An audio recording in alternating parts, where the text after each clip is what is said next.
252 Movie presents Once, Twice, Three Times to Celebrate, based on the true story of the Israelites' feast days. Action! And then I have Fezziwig's pre-Thanksgiving dinner on Wednesday at 4. And that means I'll have to leave the Women's Poetry Club at 3:15. Oh, I hope they won't be offended. And then I have Thanksgiving lunch with Fred and his family on Thursday. Which means I have a few hours to myself Thanksgiving night. A few hours. Humbug!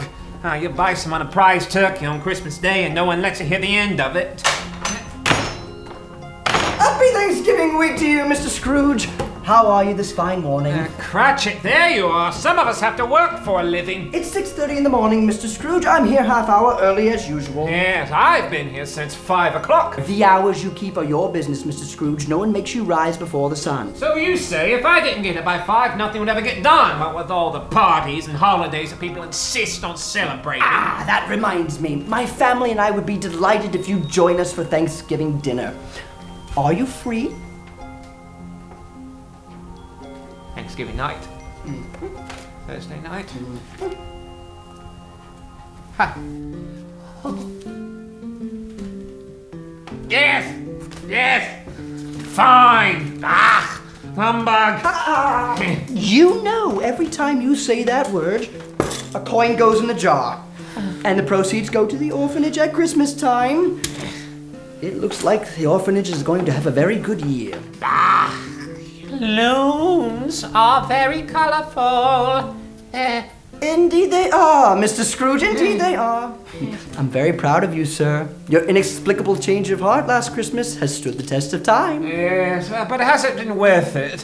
I mean, long gone are the days that I could sit in my room night after night listening to the gentle tick of the clock. Tick tock, tick tock, tick tock goes the gentle clock. Now there's a party for this, or a celebration for that. Can't we just celebrate Christmas and be done with it? Why, that wouldn't be much fun, would it? Fun!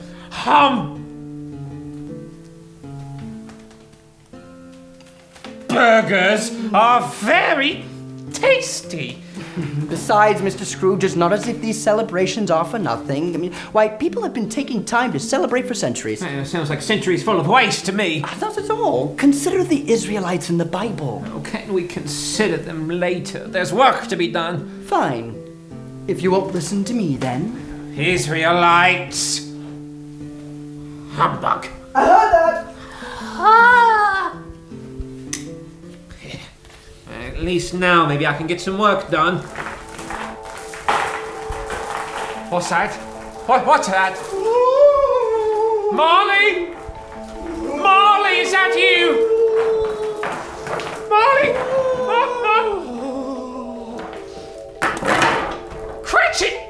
That's not funny! It wasn't funny for the Israelites either, enslaved by the Egyptians for hundreds of years. Are we really going to do this now? Until God, through his miraculous power, set the people free.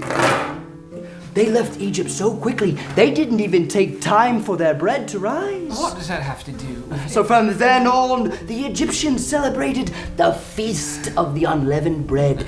7 days of bread made without yeast, a constant reminder of how God had rescued them from slavery in Egypt.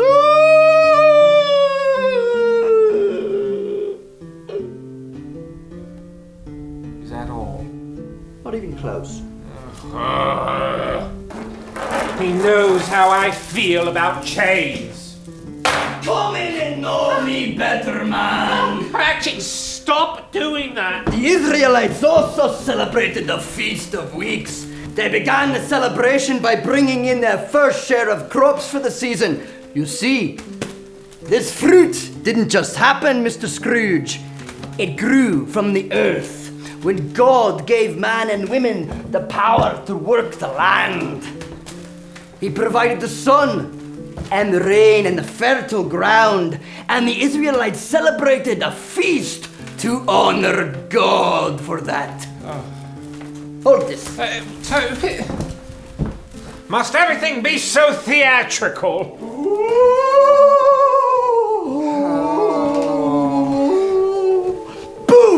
Cratchit, I know it's you. Saying boo isn't going to scare me. I didn't say boo, I said booth, as in the Feast of Booths. The Feast of what? The Feast of Booths.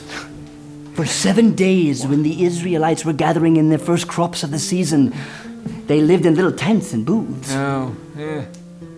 Yeah, why did they do that? So they'd remember, and their children would remember, and their children's children would remember how God took care of the people for years in the desert after they'd come out of Egypt. Yes, sir, Mr. Scrooge. They celebrated so much because they knew they had much to be grateful for. And they knew how much God had provided for them and how often God had provided for them. Yes. I see.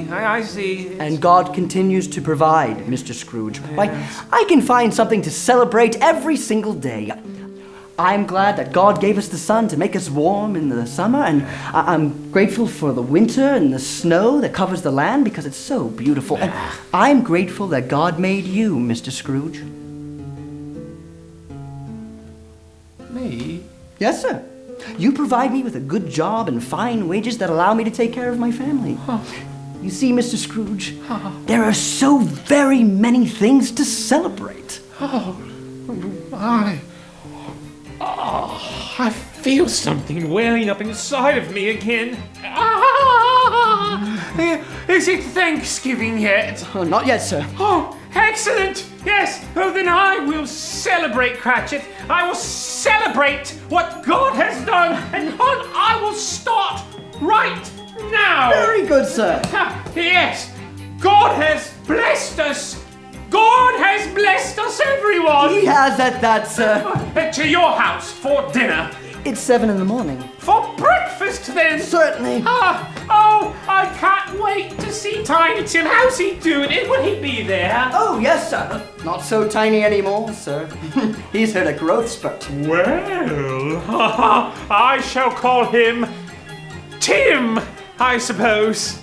Yes, towering Tim, tall Tim, tumultuous Tim. I'm going to leave the sheet. Hey, but bring the fruit. I've got the jar. Excellent.